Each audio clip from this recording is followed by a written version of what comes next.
This is Don Brown. In these post-COVID years, so many of our clients have come to us asking about estate planning. It doesn't matter if they were clients that we represented in domestic cases or adoptions or traffic cases or civil litigation or whatever it might be. A lot of folks are really focusing in now on what am I supposed to do to prepare to help myself and my family as we move forward in life. And I'm just going to touch very, very briefly on a couple of the main questions we're getting. I won't go into a lot of detail, but one of the main questions we're getting are, what do I need in my estate plan? We'll talk about that for a second. And the other is, how often, if I have an estate plan, how often should I revisit it? Let's talk about the basic documents that are typically referred to in most estate plans. And I'm not going to go into a lot of detail, but let's lay them out just for sort of educational purposes. You've got one, your trust, two, powers of attorney, three, healthcare powers of attorney, four, living wills, and then five, you have trust documents. And I'll just give a brief explanation of the will is the document under which you write out how you want your property passed to your loved ones, is one way of doing it. A power of attorney is a document that you give someone else the authority to make legal decisions for you. A healthcare power of attorney is very similar. It's a document that you give someone else the ability to make healthcare decisions for you.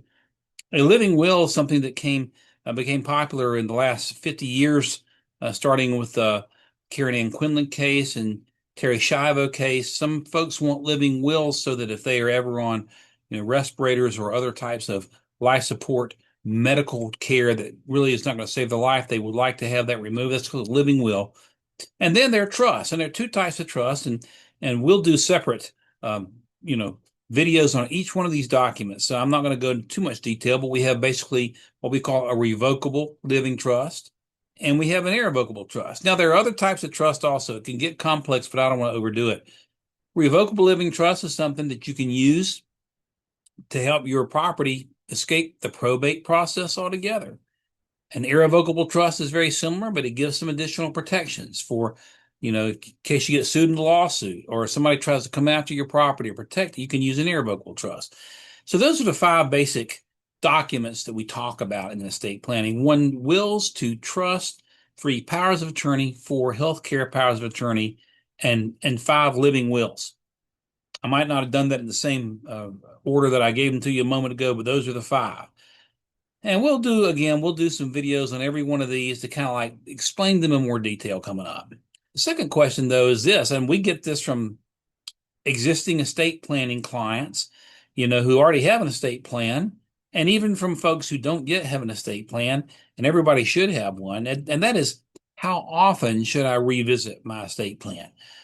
In other words, how often should I review my will, power of attorney, and my trust if I have one to see if everything is up to speed? Well, there is no, legally, defined answer to that, but there are some very practical guidance that we give. And I would say that at least every 3 years and no more than every 5 years, you should revisit your estate plan. Why is this? Well, it's because there's so much change in life that can happen in a short period of time. Folks pass away, beneficiaries might pass away. Sometimes somebody will want to leave something to someone in the trust, and divorce is one of the main, unfortunately, life-changing events that our society must deal with.